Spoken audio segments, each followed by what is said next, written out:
سلام دوستان، چطوری؟ من پارسا هستم، اینجا گیمینگ کامه و خوش اومدید به یک ویدیو جدید دیگه در رابطه با ایردراپ های کریپتویی. همونطور که از عنوان و تایتل، به اصطلاح تایتل ویدیو متوجه شدید و همچنین کاور ویدیو، تقریبا 2 روز دیگه مونده تا لیست شدن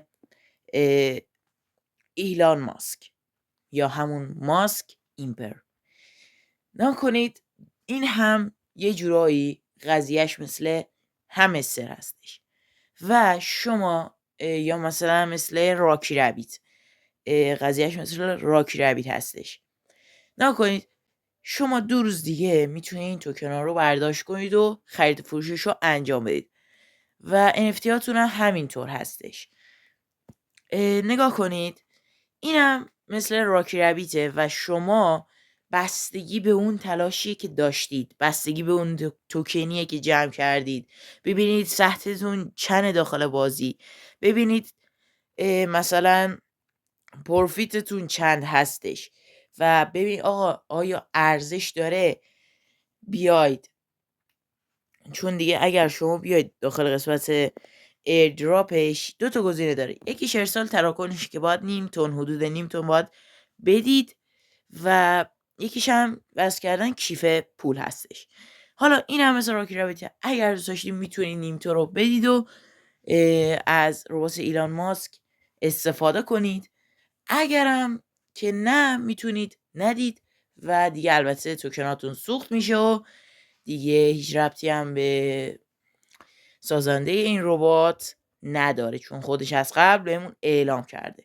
برای همین اگر بعضیاتون حالا پرسیدید که حالا ارسال تراکنش و اینا حتما ما باید این کار رو انجام بدیم یا نه، واجبه یا واجب نیست؟ بله واجبه و شما با هزینه تراکنش رو از قبل مثل راکی ربیت بهش بدید تا بتونید از این ایردراپ استفاده کنید. این روز آخرم پیشنهاد میکنم که همین کارتاشو تا هرچی که میتونید ویدیوهای تلگرامیشو، نه میگم ویدیوهای تلگرام، ویدیوهای یوتیوباشو، دیگه کانالایی که بهتون معرفی کرده، بازیایی که بهتون معرفی کرده انجام بدید و رباتایی که بهتون حالا معرفی کرده به نظر من انجامش بدید، دستگاش تا مقدار توکن خوبی رو به دست بیارید. مثلا کسایی مثل من هستند که مقدار توکن کمی رو دارن ولی پروفیتشون بالا است و این پروفیت هم میتونه تاثیر زیادی داشته باشه. برای همین من پیشنهاد میکنم که یه تعاملی بین تعداد توکناتون و پروفیتتون برقرار کنید. من مثلا 100 خورده توکن داشتم، تقریبا نزدیک 55% الی 60% توکنامو دادم برای پروفیت. خب چون دیگه از ایردراپ های مثل راکی ربیت یا مثلا ایردراپ های مثل همستر دیدیم که پروفیت چقدر تاثیر داره، پس این کار رو باید حتما انجام بدیم. و این توضیحاتی حالا بود که در رابطه با ایردراپش من باید حتما این توضیحات رو بهتون میدادم. خب الان مثلا نگاه کنید، من 46 میلیون البته صبر کنید پاداشای روزانه حتما باید انجامش بدید.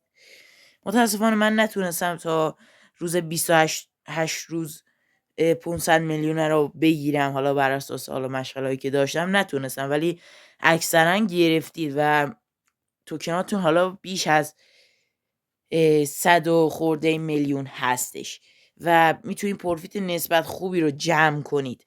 البته که شما موقع میری این کارتا رو میخرید سطحتون هم میره بالا و یه اسکینا و یه به قول معروف به اصطلاح آواتاری بهت شما میده و این آواتارها هم به نظر من ممکنه به NFT تبدیل بشه و برای همین آواتار هم مهمه داخل این ایردراپ.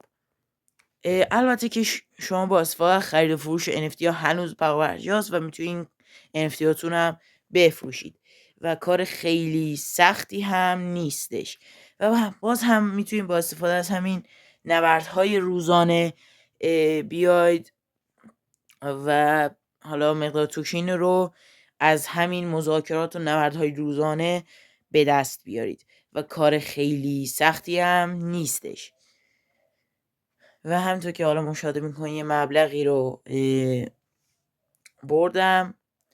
حالا به صورت شانسی 75,000 تا توکن گرفتم. البته که یه چند تا چیزم برین آخر کاری مهم هست. شما نگاه کنید موقع میرین داخل این قسمت، اگر تعداد توکنتون بالا هست، من پیشنهاد میکنم کارتی نداشته باشید مثلا زیر 20 لول. خب چون مثلا باید به قول معروف تعاملی ایجاد کنی، باید برابر باشن نسبت پروفیتتون با مقدار توکنی که دارید تا بتونید شرط ایردراپتون نصیبتون بشه و ایردراپ خوبی رو بتونید کسب کنید از این ربات. و آقا میتونید از این قسمت هم این روزهای آخر هم بیای انرژی بگیرید و همش بزنید و خیلی راحت هم میتونید تا این حالا ساعتهای آخر و این 2 روز آخر میتونید بهترین روش یعنی برای کسب توکن همیناست. اگر حالا مثل من اومدید پروفیتتون رو خرج کردید و اینا، برای کسایی که این کار انجام دادن و قرار انجام بدن این روش مناسب هستش و شما میتونید با استفاده از همین پروفیت، یعنی هر 3 ساعت یک بار، من الان هر 3 ساعت یک بار 6 میلیون دریافت میکنم و مقدار توکن خیلی خوبی هم هستش و با همین کارت های روزانش و این چند تا معامله روز و تسکایی که داده میتونید خیلی راحت توکن مورد نظر خودتون رو به دست بیارید.